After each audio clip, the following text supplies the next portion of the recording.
And from the next class, we will have a good discussions of our whole syllabus, है ना? अच्छा discussion रहेगा हमारे next 2 classes में.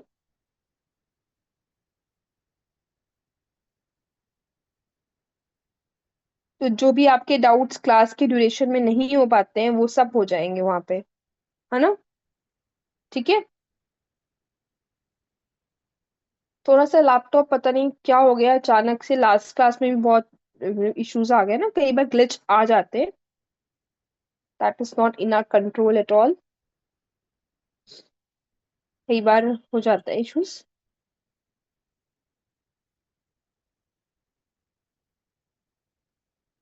I think now my slide is visible to everyone.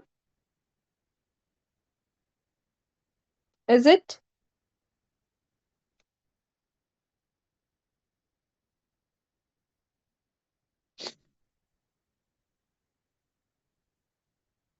मुझे सब पता है, सिस्टम रीसेट करना होता है, ये सब कुछ हो जाता है. स्क्रीन इज विजिबल ना? चलो, without wasting much time will start our class. So last class में हमने एक टॉपिक हमारा रिमेनिंग रहता था. क्या हो गया? Essence of coordination and management. Essence of coordination and management का क्या मतलब है कि जितने भी पार्ट्स ऑर्गेनाइजेशन के, जो भी हम काम करते हैं, ठीक है, हम अपने गोल अचीव करने के लिए whatever work we are carrying, whatever work we are doing, it should be coordinated way. घर में भी सब कोऑर्डिनेट होके वर्क करते हैं ना. मैनेजमेंट की जरूरत सिर्फ ऑर्गेनाइजेशन में नहीं होती, हमारी वर्किंग एरिया में सिर्फ नहीं होती है, लाइफ में हर जगह होती है. तो जैसे हम घर में सब लोग मिलके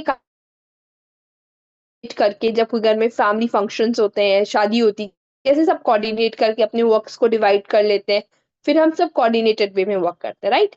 इसी तरीके से सेम मैनेजमेंट सिस्टम में भी होते हैं, ताकि कोई कॉन्फ्लिक्ट अराइज ना हो जाए, कोई भी इनएफिशिएंसी ना हो, सब लोग प्रॉपरली टाइमली काम कंप्लीट कर ले और एक सीक्वेंस वे में, एक अलाइन वे में काम चले, राइट? तो इसीलिए एसेंस ऑफ कोऑर्डिनेशन यानी कि कोऑर्डिनेशन की इंपॉर्टेंस हर एक वर्क में, हर एक डिपार्टमेंट में, हर एक लेवल पे होती है.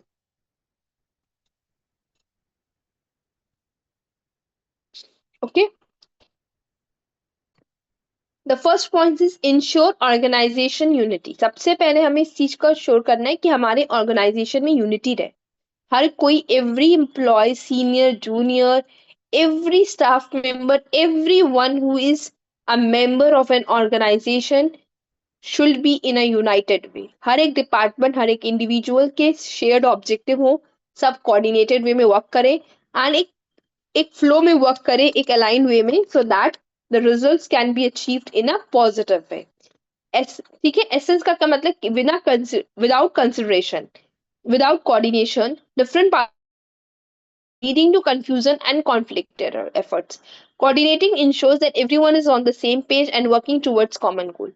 The same is written here कि without coordination, if you are not in a coordinated way, everyone is doing their task isolated way individually, and that can lead to confusion, right? उनके efforts में they can have a conflicts in efforts, they have a confusion, there will be a chaos in the organization. So in coordination ensures that everyone is working together, everyone is on the same page, everyone is thinking about the same objective, everyone is coordinated at the same level, right? That is why coordination is important. Improves efficiency.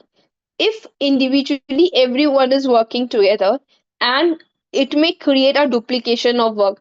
For example, I have assigned some students to make a notes on essence of coordination topic, and I have, right, अगर मैं class में if I say कि everyone will make some notes on principle and practice of management, अब मैंने यहाँ पे I haven't declare which student will make a notes on which topic.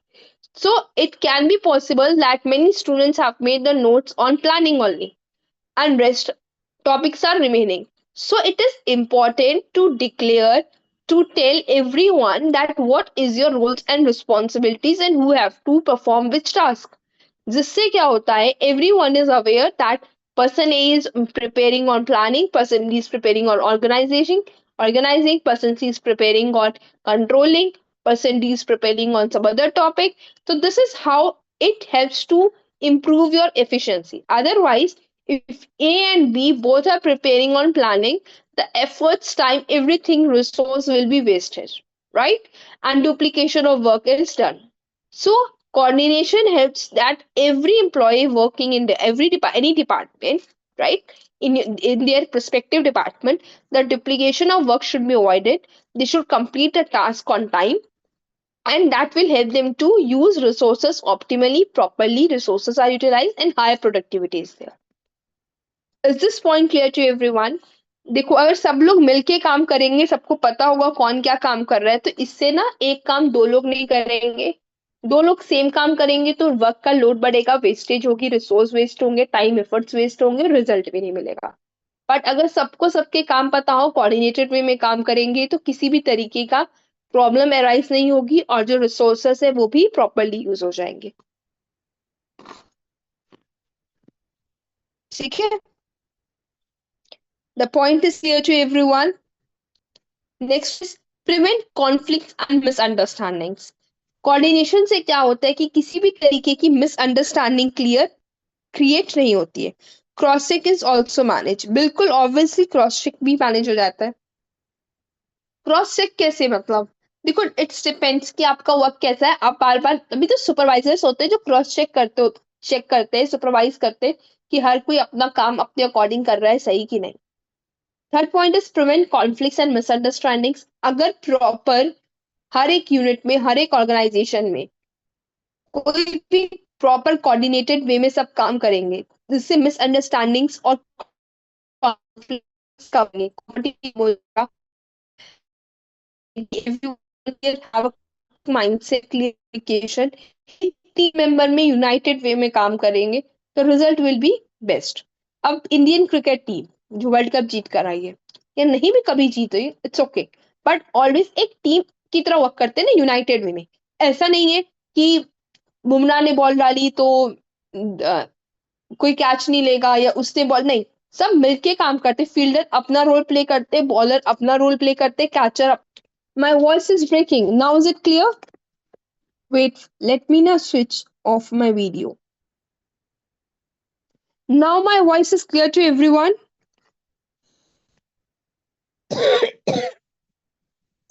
ठीक है, तो मैं ना अपना वीडियो ऑफ करके पढ़ा देती हूँ. ठीक है.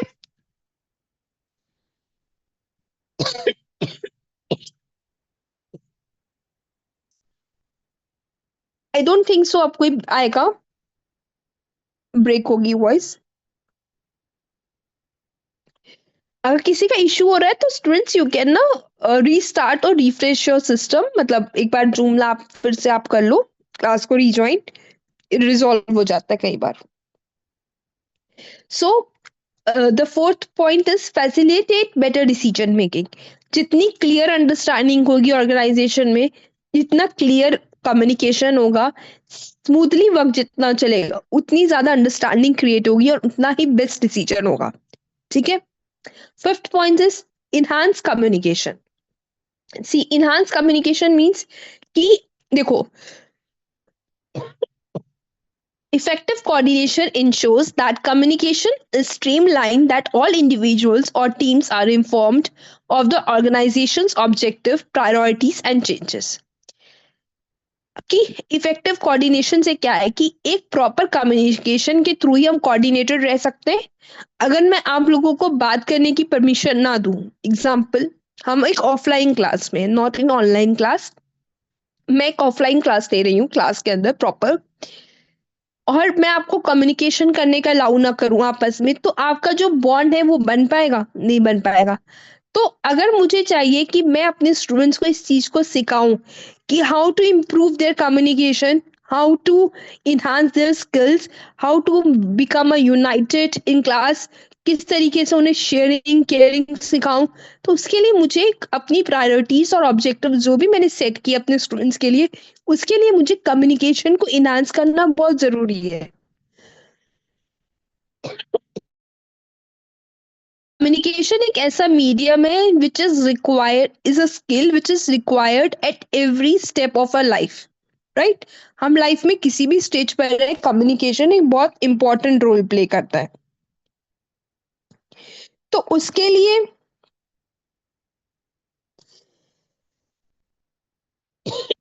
कम्युनिकेशन का इन्हांस करना बहुत जरूरी है। अगर हम इंडियन क्रिकेट टीम की बात करें,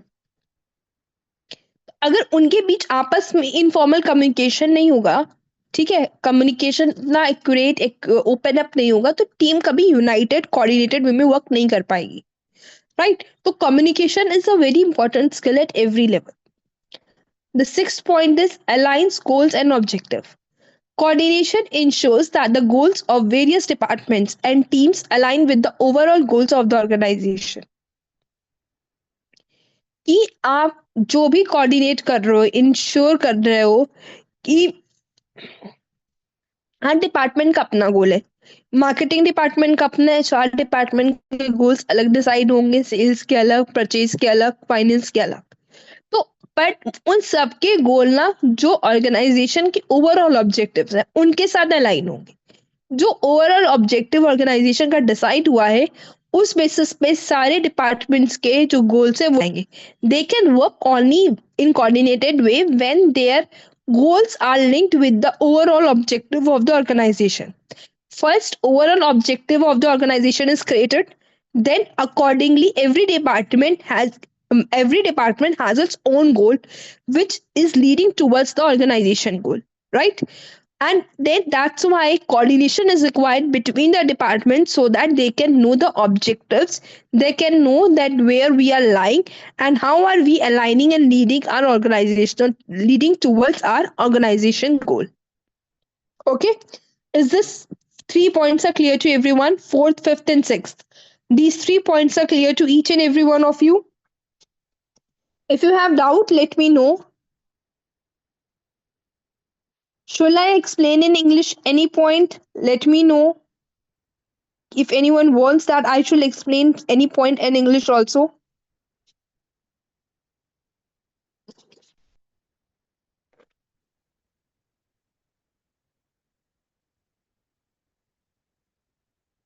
These are the total 6 points of essence of coordination. Ma'am, please explain 6 point again. Okay, fine. 6 point. Okay. See, coordination ensures that the goals of various departments and team aligns with the overall goals of the organization. कि coordination एक ऐसा है जो ensure करता है कि हर एक चीज कोऑर्डिनेटेड वे में चले, वो है जो भी हमने गोल बनाया है। ऑर्गेनाइजेशन का जो गोल है उस पे उसके बेसिस पे आप हर एक डिपार्टमेंट और टीम के गोल सेट करते हो, ठीक है? आपने सुना होगा कि अगर आपको अपना टारगेट अचीव करना है तो सबसे पहले आपको अपने स्मॉल स्मॉल टारगेट्स बनाने पड़ेंगे, तब आप जाके अपने ओवरऑल टारगेट को अचीव कर सकते हो। मैं एक एग्जांपल देती हूँ आपको। अगर आप में से कोई यूपीएससी क्लियर करना चाहता है, सिविल सर्विस एग्जाम, तो उसको मालूम है कि मैं आईएएस ऑफिसर एक दिन पढ़ाई करके नहीं बन सकता हूँ या बन सकती हूँ। उसके लिए क्या है, आप अपना टाइम टेबल, अपने स्टडी मटेरियल, हर एक रिसोर्सेस को एलोकेट करोगे और आप हर सब्जेक्ट के बीच में कोऑर्डिनेशन बना के चलोगे कि किस सब्जेक्ट को मुझे कितना टाइम देना है, कौन सा सब्जेक्ट वीक है, आपका कौन सा सब्जेक्ट स्ट्रांग है। आप सब उस तरीके से वर्क को असाइन करोगे, ठीक है? उसके बाद आप क्या करोगे, आप अपने स्मॉल स्मॉल गोल्स बनाओगे कि मुझे डेली कितनी स्टडी करनी है, एक महीने में कितना सिलेबस कवर करना है। इन द सेम वे, अगर मैं एक ऑर्गेनाइजेशन की बात करूं, तो ऑर्गेनाइजेशन ने जो अपना 1 ईयर का गोल बनाया है कि अपनी सेल को 200% से इंक्रीज करना है, उसके लिए जितने भी एफर्ट्स, जिन जिन भी चीजों की रिक्वायरमेंट होगी, उसके लिए वो हर एक डिपार्टमेंट के गोल्स को असाइन करेंगे। फिर डिपार्टमेंट के पास अपना एक स्पेसिफिक गोल आ गया, उस गोल को वो अपने जो भी डिपार्टमेंट मेंबर्स हैं, जो भी टीम्स हैं, उनको उनके अकॉर्डिंग गोल्स दे देंगे। वो टीम्स उन गोल्स पे वर्कआउट करेगी। तो everything is coordinated and align with everyone, every individual department, everyone, so that कि जो आपका पर्पस है 200% से अपनी सेल इंक्रीज करने का, वो आप इजिली कर सकते हो। Now is it clear? Just read this line with me, everyone. मतलब अपने घर में आराम से पढ़ो।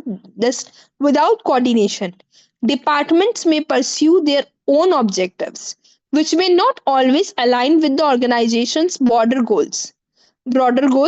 Coordination helps in aligning departmental and individual goals with organizational objectives, ensuring that everyone is working toward the same purpose. Now, the sixth point is clear to everyone. जिन भी students को doubt था, now this point is clear to everyone.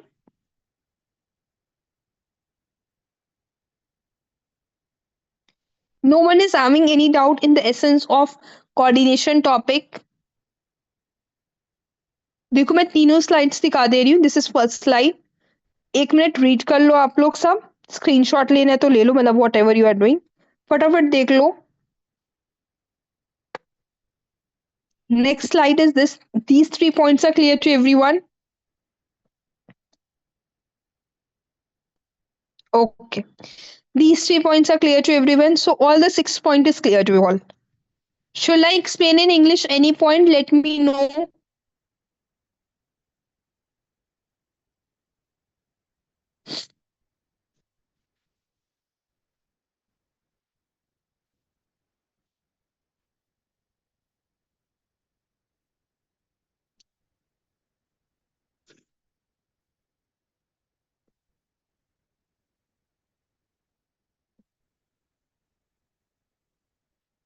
Let me know.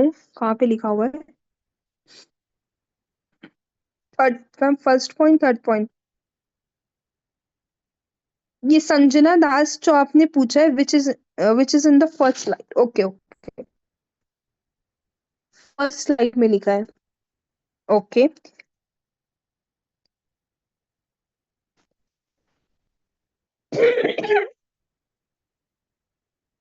देखो इसका मतलब होता है कि ऐसी चीजें जिसकी रिक्वायरमेंट नहीं है, unnecessary work. Sometimes unnecessary works भी हो जाते हैं ना, इसकी रिक्वायरमेंट नहीं होती क्योंकि हमारे बीच कोऑर्डिनेशन ही नहीं है. वी आर नॉट अवेयर कि what we have to do, what we have to not do. तो रिडंडेंसी का मतलब होता है, रिडंडेंसी का मतलब कि unnecessary work, to avoid unnecessary work. Third point. Okay. मुझे सब बच्चे आके क्लास में डॉक्टर है, मुझे एडवाइस देते रहते हैं, मैम खांसी के लिए ये करो. मेरी ऑलरेडी मेडिसिन चल रही है. डोंट वरी, वो ठीक हो जाएगा. इट टेक टाइम से ठीक हो जाएगा. कोई और दिक्कत है हो जाएगा sort out. Thank you so much for your concern. सब अपने घर से पूछ के आते हैं अपनी मम्मी से कि मैम को खांसी है, कौन सी दवाई सजेस्ट करें. चलो third point. Prevents conflicts and misunderstanding. This point ना, see, coordination helps resolve potential conflicts by ensuring clear communication and understanding between different departments and team members. कई बार क्या होता है कि हमारी कम्युनिकेशन, क्लियर कम्युनिकेशन से अगर कुछ, कभी बार हर बार कॉन्फ्लिक्ट्स होना गलत नहीं होता है, ठीक है. और हर बार हर चीज परफेक्ट भी नहीं हो सकती है. सो फॉर दैट क्या होता है, कई बार पोटेंशियल कॉन्फ्लिक्ट्स मतलब एक जेन्युइन कॉन्फ्लिक्ट्स अगर अराइज हो जाता है, तो आप क्लियर कम्युनिकेशन के साथ डिफरेंट डिपार्टमेंट्स के बीच में, टीम मेंबर्स के बीच में, आप इस चीज को रिजॉल्व कर सकते हो. सी द एसेंस, इंपॉर्टेंस देखो. Without coordination different units with in the organisation में डेवलप कॉन्फ्लिक्ट इंटरेस्ट. अगर सब आपस में मिलकर काम नहीं करेंगे तो कॉन्फ्लिक्ट अराइज हो जाएगा, which can lead to misunderstanding, competition and even inter department conflicts. इसकी वजह से क्या होगा, व्हाट विल हैपन, कि मिसअंडरस्टैंडिंग्स क्रिएट हो जाएंगी, डिपार्टमेंट्स इंटरनली कंपटीशन में आ जाएंगे और कॉन्फ्लिक्ट्स भी अराइज हो जाएंगे. तो कोऑर्डिनेशन क्या है, इस चीज को प्रमोट करता है कि क्लैरिटी रहे, मिसअंडरस्टैंडिंग रिड्यूस हो जाए, एंड जो भी कॉपरेशन है, जो भी वर्कलोड है, जो भी वर्क है, वो एक स्पीड से रैपिडली ग्रो करे. Now the third point is clear to everyone.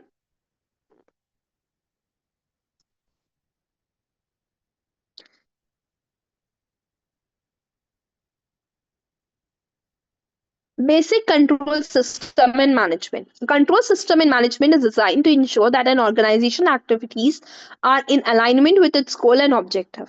It monitors performance and makes corrective actions when necessary to keep things on track. The basic idea is to compare the desired result with actual performance and make adjustments if there are discrepancies.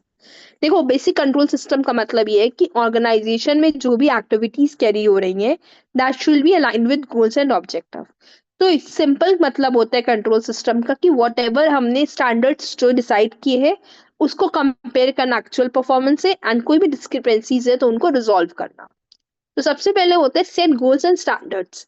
Establish clear goals and standard, हर किसी को हर एक targets के अपने standards और benchmark पता हो कि इस बेंचमार्क तक हमें काम करना है। ठीक है, जैसे कि हमने प्रोडक्टिविटी हो गया, फाइनेंशियल टारगेट्स हो गए, कस्टमर सेटिस्फैक्शन लेवल, ये हमने एक बेंचमार्क सेट कर दिए।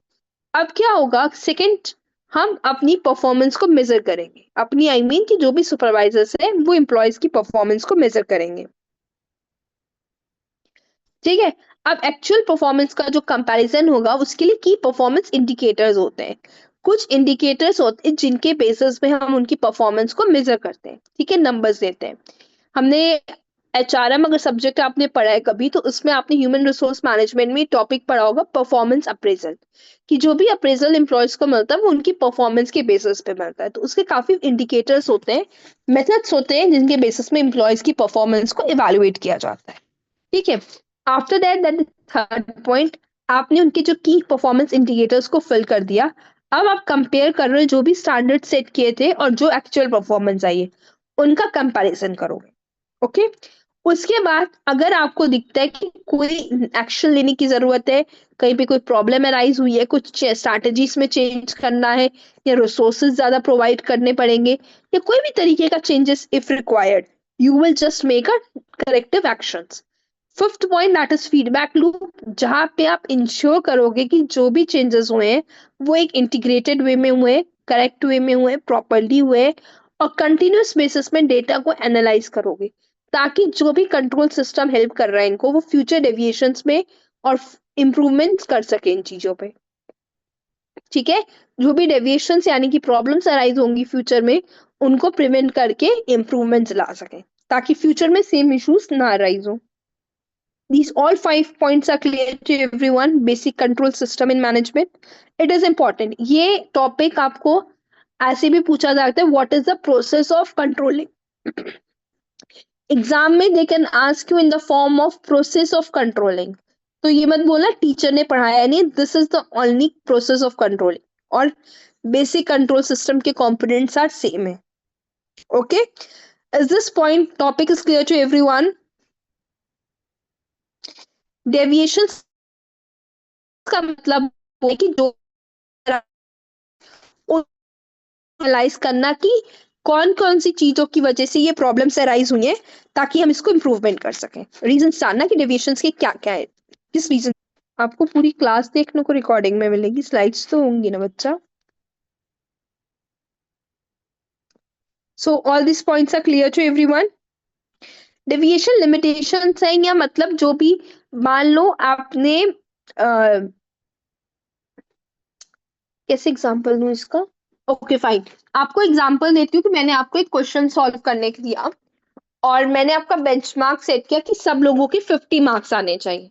ठीक है, अब किसी स्टूडेंट के 48 मार्क्स आए, किसी के 46 आए, किसी के 40 आए, तो जो भी अब जिसका 10 का डेविएशन आया है, 2 का आया है, मतलब जो 50 में से 40 परफॉर्मेंस, फॉर एग्जांपल 50 में से 40 आया, मैंने आपको 50 तक का बेंचमार्क दिया था एंड यू गॉट 40, तो ये जो 10 का डेविएशन है, मैं देखूंगी किन किन रीजन की वजह से ये प्रॉब्लम्स अराइज हुई है, क्या रिसोर्सेस नहीं मिले, या क्या क्या प्रॉब्लम्स थी, उनको सॉल्व करने की कोशिश करूंगी, सो दैट जब नेक्स्ट टाइम आप इस वर्क को करो तो 50 में से 50 बेंचमार्क को आप अचीव कर सको।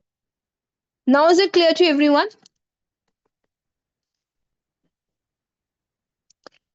Okay, next topic is types of control system.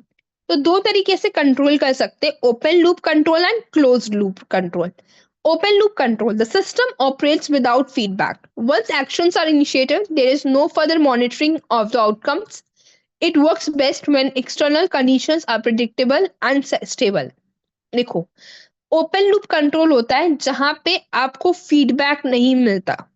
ठीक है, फीडबैक नहीं दिया जाता, एक बार आपने एक्शन ले लिया, स्टार्ट कर दिया, तो कोई मॉनिटर नहीं करेगा आउटकम्स को, no further monitoring of outcomes.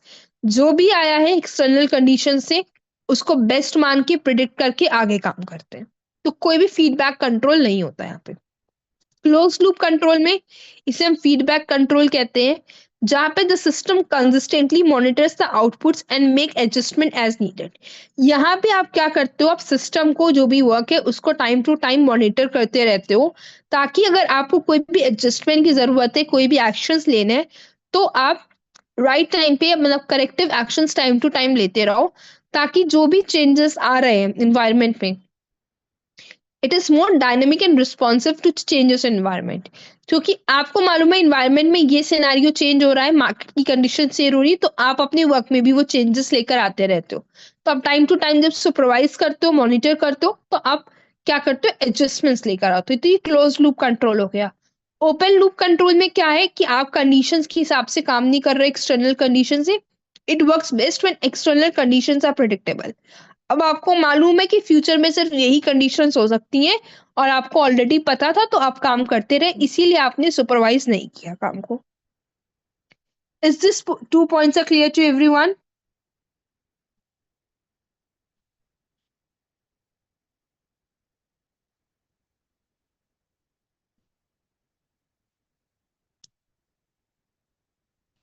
Closed loop and open loop control is clear to all of you.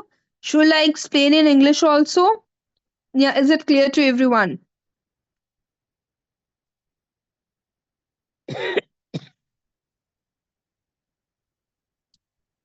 Okay, next let's move to the next slide. Different control techniques in management. बहुत सारी techniques होती है management को control करने के लिए। Traditional techniques है budgetary control. Okay, budgetary control क्या होता है, जहां पे हम अपने बजट की एक ना हर एक डिपार्टमेंट को उसका बजट यानी कि लिमिट दे देते हैं। For example, we do not interfere in the work, we don't supervise, we just come with that outcome, right? But in closed loop learning, we monitor on the regular basis whatever work is going in the organization according to the scenarios in the environment that is fluctuating, so that the work should be according to the situations, where we give more emphasis on feedback. Okay,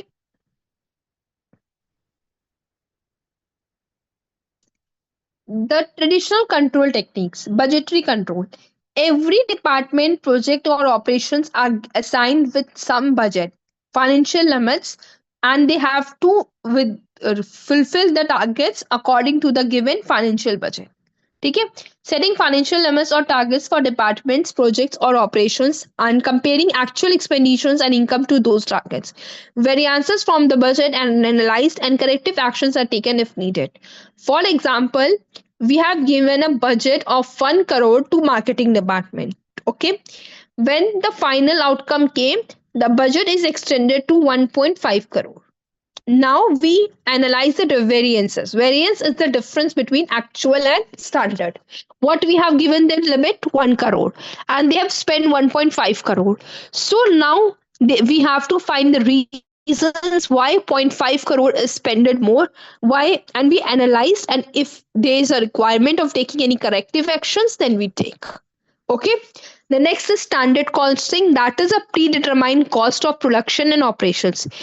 Every work should be setting predetermined cost for production operations and comparing them to actual cost. हम क्या करते हैं, हर एक cost of production की, हर एक काम की एक कॉस्ट को डिफाइन कर देते हैं और उसकी एक्चुअल कॉस्ट को कंपेयर करते हैं। कोई एफिशिएंसीज अगर हमें कोई एरियाज में मिलती हैं, कोई प्रॉब्लम्स, तो हम उससे कॉस्ट कंट्रोल से रिक्वायर जो भी रिक्वायरमेंट होती है हमें, फिर वो एक्शंस लेते हैं।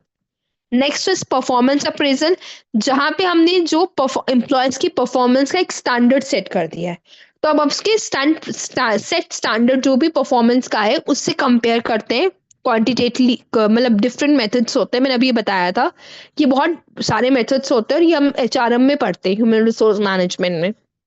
उसके अकॉर्डिंग हम उनका इवैल्यूएशन करते हैं, और जो भी एक्शंस लेने होते हैं, और उनको या तो समझाना होता है, उनका प्रमोशन करना होता है, whatever steps we have to take, we take accordingly. The fourth point is quality control. हम क्वालिटी कंट्रोल की बहुत सारी तय कुछ प्रॉब्लम्स निकलती हैं, तो उनको हम वहीं पे रिजॉल्व करने की कोशिश करते हैं, so that we can provide a best quality product to the public. All the points are clear to everyone?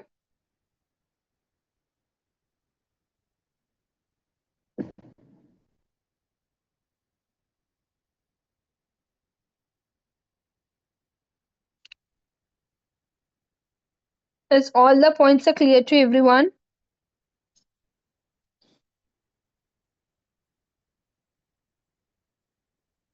Anyone is having any doubt?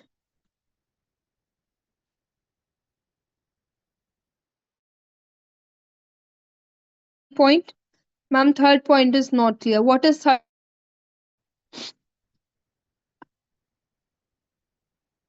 That is performance appraisal. Okay. See, performance appraisal का मतलब होता है कि हम काम तो करा लें, ठीक है, हमने काम के स्टैंडर्ड्स बना लिए और उस बेसिस पे हम वर्क को इवैल्यूएट कर रहे हैं, ठीक। पर जो एम्प्लॉयज काम कर रहे हैं, आपका जो प्रमोशन होता है वो किस बेसिस पे होता है? एक एम्प्लॉय कहीं पे काम करता है तो उसका जो प्रमोशन होता है वो किस बेसिस पे होता है? कोई बताएगा मुझे? उसकी परफॉर्मेंस के बेसिस पे, राइट। तो आपकी परफॉर्मेंस किस बेसिस पे एनालिसिस होती है? उसके कुछ स्टैंडर्ड्स बनाए जाते हैं, कुछ टेक्निक्स होती है, कुछ मेथड्स होते हैं जिनका यूज करके हम एम्प्लॉयज की परफॉर्मेंस को इवैल्यूएट करते हैं, ठीक है। फिर वो भी इस चीज को भी हम देखते हैं कि कौन से एम्प्लॉय की परफॉर्मेंस कैसी है, उस चीज का इवैल्यूएशन करना होता है। No screen visible, I know screen is not visible, मैं उसी को ठीक कर रही हूँ। पर टॉपिक क्लियर हो गया?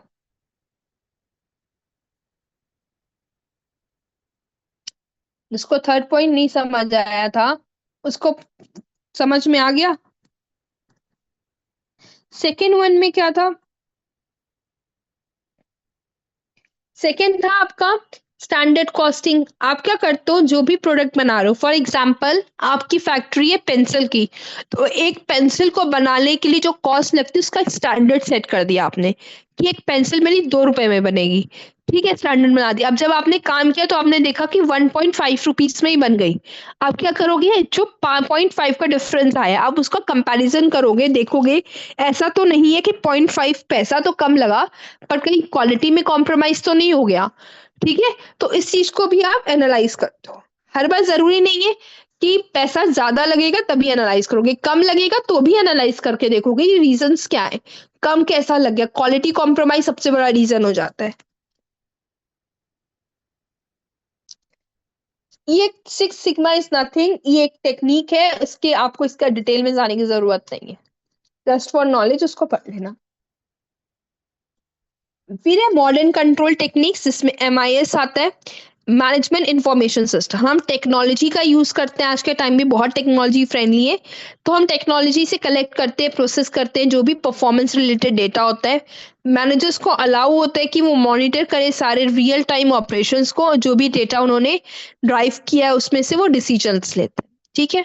की परफॉर्मेंस इंडिकेटर, हमारे पास कुछ स्पेसिफिक कैरेक्टर इंडिकेटर्स होते हैं जिनकी बेसिस पे हम सक्सेस ऑर्गेनाइजेशन की डिपेंड करते हैं, मतलब जिसके बेसिस पे हम जज करते हैं कि हमने क्या सक्सेस मिली है ऑर्गेनाइजेशन में कि नहीं। तो वो सारे इंडिकेटर्स को हम ट्रैक करते हैं एम्प्लॉयज की परफॉर्मेंस के बेसिस पे, जहाँ पे भी रिक्वायरमेंट होती है। Next is balance score card. Balance score card मैंने आई थिंक लास्ट क्लास में भी पढ़ाया था, एक तरीके का आपका रिपोर्ट कार्ड है, ठीक है, जहां पे आपके पास सारे पर्सपेक्टिव्स क्लियर होते हैं, जहां पे आपको प्रॉपर स्कोर कार्ड दिया जाता है कि कस्टमर के रिव्यू को लेकर इंटरनल प्रोसेस कैसा था, लर्निंग ग्रोथ कैसी थी, फाइनेंशियल कंडीशंस क्या थी, XYZ। तो ये मैनेजर्स को हेल्प करता है सारी एक्टिविटीज को अलाइन करने के लिए और नई ऑर्गेनाइजेशनल स्ट्रैटेजीज को मेंटेन करने के लिए। मिस्टर सशील बिल्कुल सही है वो, इट इज क्लियर जो भी आपने लिखा है, ठीक है।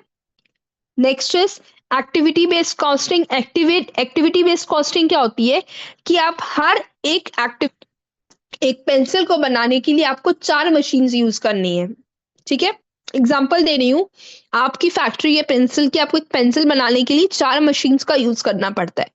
हर मशीन की अपनी एक इम्पोर्टेंस है, हर मशीन की अपनी एक रिक्वायरमेंट्स है, उसके फ्यूल, उसको चलाने के चार्जेस, मतलब उसकी रिक्वायरमेंट्स अलग है।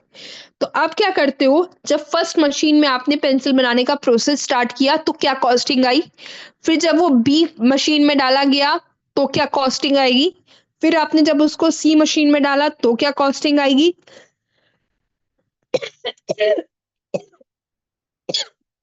Then last machine that is D, उसमें क्या कॉस्टिंग आई, उसके बाद जब वो फाइनल पेंसिल पेंसिल बन के रेडी हुई तो उसकी कॉस्ट क्या आई, that is activity based costing. हर एक एक्टिविटी में आपने उसकी कॉस्टिंग को जोड़ के समझ के निकाला है। Now it is clear to everyone, activity based costing. All the points are clear to everyone?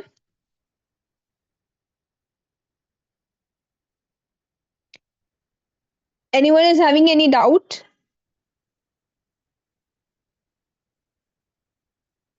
No. Next point is, ये थोड़ा सा गड़बड़ हो गया, that is third point, this is not first point. ठीक है, ये थर्ड पॉइंट है, कंट्रोल चार्ट्स। कंट्रोल चार्ट्स क्या है? ये स्टैटिस्टिकल टूल्स होते हैं, जैसे आपने ग्राफ्स देखे होंगे बहुत बड़ी बड़ी कंपनीज में मीटिंग्स के टाइम पे भी यूज होते हैं। इन चार्ट्स के थ्रू जब हम अपने कंसिस्टेंसी को दिखाते हैं, ग्राफ्स के थ्रू जब रिप्रेजेंटेशन होता है, सिंपली ये समझ लो, ठीक है, उसे हम बोलते हैं कंट्रोल चार्ट्स। ठीक है, जब आपने देखा होगा कि जो भी जोग्राफिकल इंडिकेटर्स होते हैं, दिखाया जाता है कि फ्यूचर में अर्थक्वेक आने की क्या चांसेस है, किस रेक्टर स्केल से आ रहा है, क्या आने ठंड से आने वाली विंटर्स। तो ये सब जब ग्राफिकल रिप्रेजेंटेशंस करते हैं हम, ग्राफ्स का यूज करके, स्टैटिस्टिकल टूल्स का यूज करके, उसे हम बोलते हैं कंट्रोल चार्ट्स। उसके थ्रू हम क्या दिखाते हैं, हम इतने साल की अपनी प्रोसेस, ओवर टाइम इतने सालों में हम कहाँ पहुंचे, हम हाई लेवल पे गए, स्लो में हैं, किस तरीके से ग्राफ रिप्रेजेंट कर रहा है, उससे हम जब एनालाइज करते हैं सिचुएशंस को। Is it clear to everyone? Next is benchmarking. Compare करना ऑर्गेनाइजेशन के प्रोसेस को, परफॉर्मेंस को और प्रैक्टिसेस को टू इंडस्ट्री स्टैंडर्ड्स और the best practice in the sector. It helps in setting new performance goal and improving efficiencies. जब हम compare करते हैं अपनी ऑर्गेनाइजेशन, बेंचमार्किंग क्या है? आपको मालूम है आपने हर जगह एक बेंचमार्क स्टैंडर्ड सेट किया है, राइट? अब जहां जहां आपने स्टैंडर्ड सेट किया, अब आपने परफॉर्मेंस के लिए स्टैंडर्ड सेट किया है, आपने डिपार्टमेंट्स में किया है, टीम्स में किया है, ठीक, उन स्टैंडर्ड्स को आप बेस्ट तरीके से, बेस्ट प्रैक्टिस से अचीव करना चाहते हो, ताकि आपके जो भी नए परफॉर्मेंस गोल्स हो उनको और इम्प्रूव करके एफिशिएंसी से आप काम करो। Fifth point of modern control, fifth point benchmarking, right? Benchmarking का मतलब होता है, fifth point is control chart. Okay, control chart का मतलब है कि जब आप अपने डेटा को, अपनी ऑर्गेनाइजेशन के डेटा को फ्लो चार्ट के फॉर्म में रिप्रेजेंट करते हो, स्टैटिस्टिकल टूल्स का, टेक्निक्स का, मेथड्स, कैलकुलेशंस करके, उसे हम बोलते हैं control chart.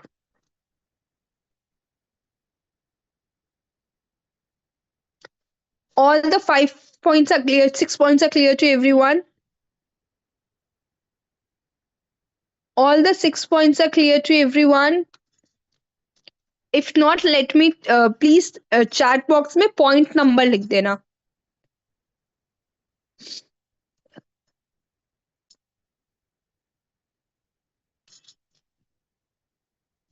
Okay, maximum students को क्लियर है।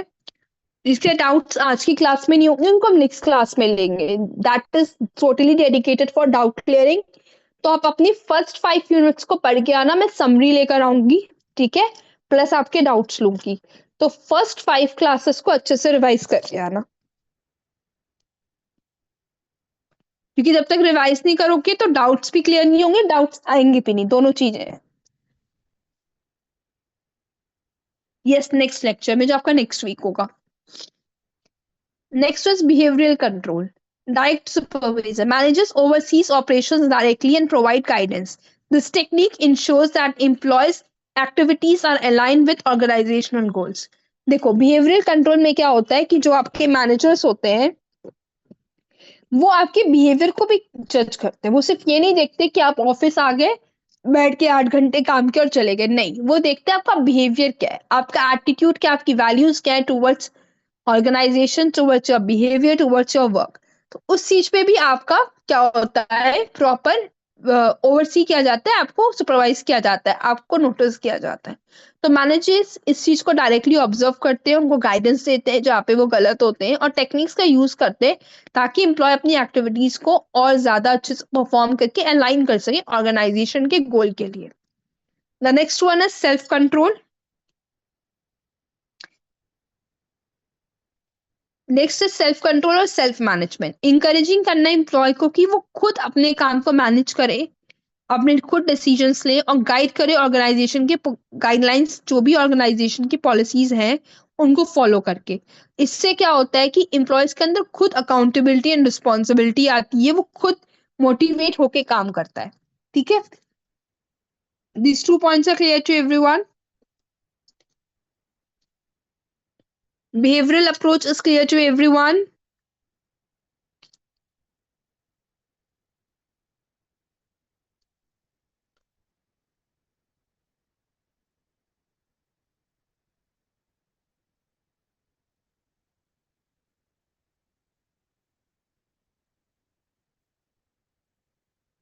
ब्रेक इवन एनालिसिस का मतलब no profit no loss.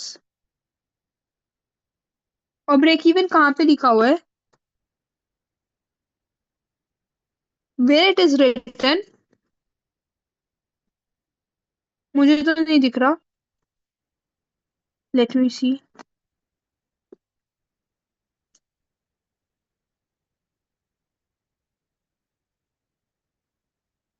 Mister in notes ma'am, where? कौन से नोट्स में लिखा है? Which point? Are you crazy? Literally are you crazy? आप अकाउंट्स का यहाँ मेरे से पूछ रहे हो?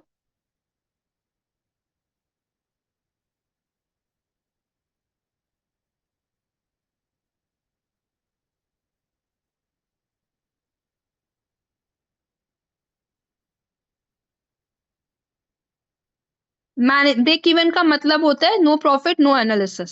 एक्सेप्शन एक प्रिंसिपल है, प्रैक्टिस है, जो कि फोकस करता है on identifying and dealing with significant deviations और exceptions for the normal operations और expected performance. Managers are expected to focus on areas where performance deviates from established norms rather than overseeing all activities. कई बार क्या होता है, being a human हमसे कुछ errors भी होते हैं, राइट? तो मैनेजमेंट बाय एक्सेप्शंस वो का मतलब है कि हम ऐसे कुछ एरियाज काम की ड्यूरेशन में फोकस करते हैं जो कि बहुत ज्यादा हमने हाँ मतलब हमने देखा कि वर्क करते समय कुछ ऐसे एरियाज थे जहाँ पे बहुत ज्यादा डेविएशंस देखने को मिली। ठीक है, तो और नॉर्मल ऑपरेशंस के कुछ एक्सेप्शंस देखने को मिल गए। During a work we analyse कि ऐसे कुछ एरियाज है जहाँ पे हमें वर्क करने की जरूरत है, जिसे हमने अपने स्ट्रैटेजीज में ही इग्नोर कर दिया था या इतनी इंपॉर्टेंस नहीं समझी थी या we have forgotten.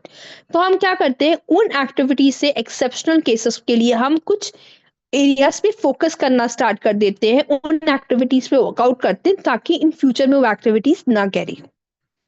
That is called management by exception. Is this point clear to everyone?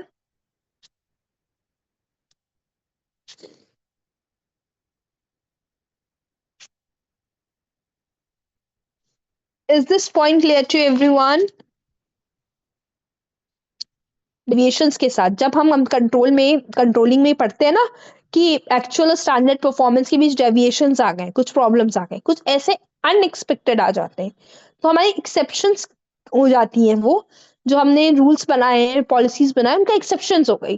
तो उस केस में क्या करते हैं, हम उस चीज का एनालिसिस करते हैं जो हमारी नॉर्मल ऑपरेशंस में या कुछ एक्सपेक्टेड परफॉर्मेंस में हमारे कुछ एक्सेप्शंस देखने को मिल गए कि हमने सोचा था ए होगा पर ऑपोजिट हो गया, जेड हो गया। तो अब हम क्या करेंगे, हम उस पे वर्कआउट करेंगे उन एरियाज पे ताकि फ्यूचर में ऐसी परफॉर्मेंस ना राइज हो सके। Now is it clear to everyone?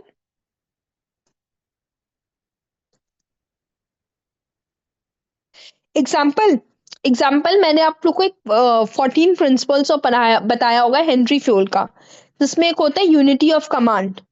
Can anybody tell me what do you mean by unity of command?